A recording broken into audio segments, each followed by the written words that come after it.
ये कहानी ममता की है। बचपन से ही घर में ये एहसास दिलाकर पाला गया कि औरतों को बोलने का हक नहीं है। अरे ममता, जरा जल्दी जल्दी हाथ चलाओ। रोज ऑफिस में देर पहुंचता हूँ तुम्हारे कारण।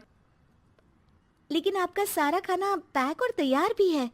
अरे जबान जितनी चलाती हो उतना अगर हाथ चलाती ना तो शायद घर को अच्छे से मैनेज कर पाती। क्या मतलब है? क्या नहीं मिला आपको? मोजे मोजे कौन देगा? ममता भागकर पति को मोजे देती है। वो हर किसी का ख्याल रखती, लेकिन उसके घर में रोज का रोना लगा रहता। अरे माँ, आज स्कूल में टीचर ने मुझे फीस के लिए डांटा। माँ, मुझे अच्छा नहीं लगता कि स्कूल में फीस के पैसों के लिए मुझे कोई भी बात सुनाए। अरे पर बेटा, ये तो पापा करते हैं ना, सारा ऑनलाइन। मुझे तो इसकी जानकारी भी नहीं है। हाँ हाँ, बना लो बच्चों के सामने मुझे बुरा। अरे करता तो मैं ही हूँ, माना, लेकिन मुझे कोई सपना थोड़ी ना आएगा कि बच्चों की फीस जमा करनी है। अरे बताओगी तो तुम ही ना। ममता की अब ये आदत में शुमार हो चुका था। वो हमेशा हर बात के लिए खुद को ही दोषी मानती। एक दिन वो पड़ोस की दोस्त से कहती है, समझ नहीं आता यार, मैं इतनी डम कैसे हो सकती हूँ। बात तो सही भी है ना। अब पति बेचारा नौकरी करे, पैसे कमाए, या फिर ये देखे कि बच्चों की फीस का वक्त है। क्या करूँ यार। पता नहीं, मेरे पति तो सारा काम खुद ही करते हैं। वो तो कहते हैं कि तुम थक जाती होगी, सारा दिन घर बाहर बच्चे तो। अच्छा, ऐसे भी पति होते हैं क्या? अरे क्या बात कर रही है? भाई साहब कभी तुझे किसी बात के लिए सुनाते नहीं? किसने कहा नहीं सुनाते? अरे ये पति चीज ही ऐसी होती है कि बिना पत्नी को सुनाए उन्हें चैन की नींद कहाँ आती है। तो तू भी परेशान रहती होगी कि कैसे, क्या, कब भूल गई। अरे वो तो मुझे बस इस बात के लिए ताना देते हैं कि मैं वक्त पर खाना क्यों नहीं खाती या पार्लर जाकर अपनी साज सज्जा क्यों नहीं करवाती। पड़ोसन बोल ही रही होती है कि ममता के बेटे की आवाज आती है। अरे माँ, क्या हो गया? लग नहीं रहा कि आज आप मुझे पानी भी देगी। अरे कब से खाने के लिए वेट कर रहा हूँ। अरे यार, मैं चलती हूँ। बेटा खाने के लिए वेट कर रहा है, मैंने उसे खाना भी नहीं दिया। अरे 12वीं में पहुंच चुका है तुम्हारा बेटा, उसे बोलो खुद पानी लिया करे। मैंने तो अपने बच्चों को काम करना सिखाया है। अरे यार, खुद की भी तो कोई लाइफ है। माना जब नहीं कर सकते थे तो किया, लेकिन अब इतने बड़े बच्चों की हर बात मानेंगे तो मुश्किल तो अपने को ही होगी। ममता को पड़ोसन की बात में दम तो लगता है, लेकिन करे क्या, आदत भी तो खुद ही ने डाली थी। ममता घर जाती है कि तभी बेटी आ जाती है।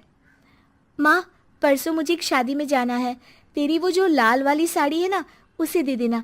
मैं आज जाकर टेलर को दे दूंगी, वो उस साड़ी से सूट बना देगा। अरे नहीं नहीं तारा, वो मेरी माँ ने मुझे दी थी और उस साड़ी से मेरी काफ़ी भावनाएं जुड़ी हैं। तुमको ना मैं दूसरी साड़ी दे दूंगी। ओके, कोई बात नहीं, लेकिन आज दे ही देना पक्का। तारा माँ की साड़ी से सूट बनवाकर पार्टी में जाती है, लेकिन जब वो पार्टी से लौटती है, क्या है, मैं तो समझ ही नहीं पा रही हूँ। अरे जब वो साड़ी मांगी थी तो ये छल्ली सी साड़ी क्यों दे दी? मैं ही पागल थी जो इस साड़ी का सूट बनवा लिया मैंने। माँ, जानती भी हो कि कॉलेज में मेरी कितनी हंसी उड़ी। तभी वहां ममता का पति सुनील आ जाता है। अरे गवार औरत, जब बेटी साड़ी मांग रही थी तो दे देती ना। अरे पापा, इनके तो इमोशंस जुड़े थे उस साड़ी से। ममता इतने सब के बाद भी कुछ नहीं बोलती। मेरी बेटी की बेइज्जती हो गई, मैं बिल्कुल बर्दाश्त नहीं कर सकता ये। मैं नहीं चाहता कि मेरी बेटी से कोई भी ज्यादा सुंदर लगे पूरे कॉलेज में। जी, वो पढ़ने में तारा बिल्कुल अच्छी नहीं है, उसकी पढ़ाई पर आप ध्यान दीजिए ना। अच्छा, अब तुम मुझे बताओगी कि मुझे किस पर ध्यान देना और किस पर नहीं। रमेश जैसा ही ये वाक्य पूरा करता है, ममता की बेटी और पति उस पर जोर जोर से हंसते हैं। अरे ठीक है ना, पता ही नहीं चला कि कैसे वक्त इतना बीत गया। अरे कैसे पता चलेगा माँ, हम लोगों के पीछे जो तू बैताल की तरह चिपकी रहती थी, तुझे कैसे वक्त का पता चलता। ममता को पहले सास ससुर, फिर पति और बच्चों की तरफ से इस तरीके की बातें सुनकर उसका मन बहुत दुखी रहता था। एक दिन, सुनो ना, बहुत दिनों से कमर के नीचे बहुत दर्द रहता है। कल मैंने देखा तो एक फोड़ा था। अरे ममता, एक बार अपने पति से बात करो, वो तुम्हारा फोड़ा डॉक्टर को दिखा देंगे। अरे नहीं नहीं, वो तो गुस्सा हो जाएंगे। अरे क्यों गुस्सा हो जाएंगे? तुमको दर्द है? हाँ, लेकिन वो यही बोलेंगे कि ऑफिस जाऊं या फिर तुम्हें लेकर डॉक्टर के पास। तो बेटे से ही बात कर ले। अरे वो तो मैं कर लूं, लेकिन फोड़ा है ऐसी जगह कि उसे बताते मुझे शर्म आएगी। लेकिन कुछ ना कुछ तो करना जरूरी है ना, ऐसे कब तक फोड़े के दर्द से तड़पती रहेगी? अब तो सोच रही हूँ कि इनसे बात कर ही लूं, वरना दर्द के मारे कहीं मर ना जाऊं। लेकिन शाम को, ममता, क्या किया तुमने आज? खाने के डिब्बे में कैसा खाना दिया था? दाल खराब हो गई थी। कब की थी? दाल तो मैंने सुबह ही बनाई थी, खराब कैसे हो गई? अच्छा सुनिए ना, मुझे कहना है कि अरे गरम दाल बंद करोगी तो ऐसा ही होगा ना। बेइज्जती हो गई सबके सामने मेरी। ऑफिस वालों ने ऐसा मजाक उड़ाया कि क्या बोलूं। कल से ठीक से खाना देना है तो देना, वरना खाना देना बंद कर देना। बाहर खा लूंगा मैं।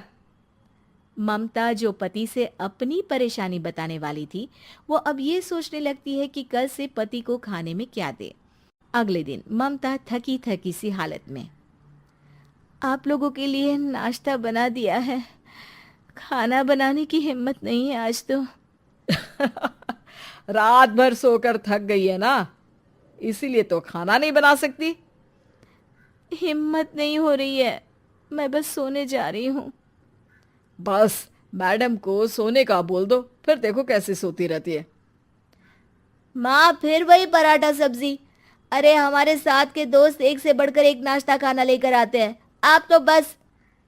सभी घर से निकल जाते हैं, लेकिन जब शाम को बेटा घर आता है तो घर में अंधेरा रहता है। बेटा लाइट जलाता है।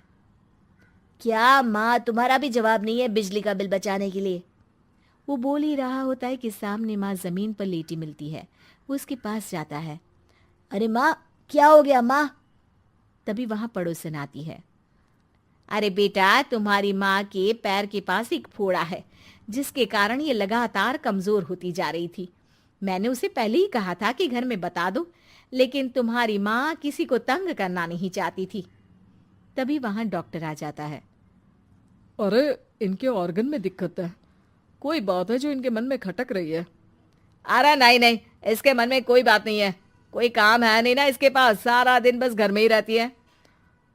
देखिए, मैं तो ये नहीं जानता, लेकिन हाँ, इनके मन में हमेशा कोई बात रह जाती होगी, इसीलिए उनकी ये हालत है। अगर आप समय से नहीं ले आते तो हो सकता था कि। अरे नहीं नहीं डॉक्टर साहब, हम पूरी कोशिश करेंगे कि वो ठीक हो जाए। हम लोगों ने अपनी ही परेशानी माँ के सामने रखी, लेकिन किसी ने माँ की दिक्कत को जानने की कोशिश तक नहीं की। हाँ, मैंने भी ममता को हमेशा घरेलू जरूरत से ज्यादा काम का नहीं सोचा था। ममता को होश आता है और वो खुद को अपने बेडरूम में देखती है। वो उठने की कोशिश करती है कि माँ, अब आप नहीं उठेंगी, हम लोग है ना, हम लोग आपको पूरी तरह से खुश रखने की कोशिश करेंगे।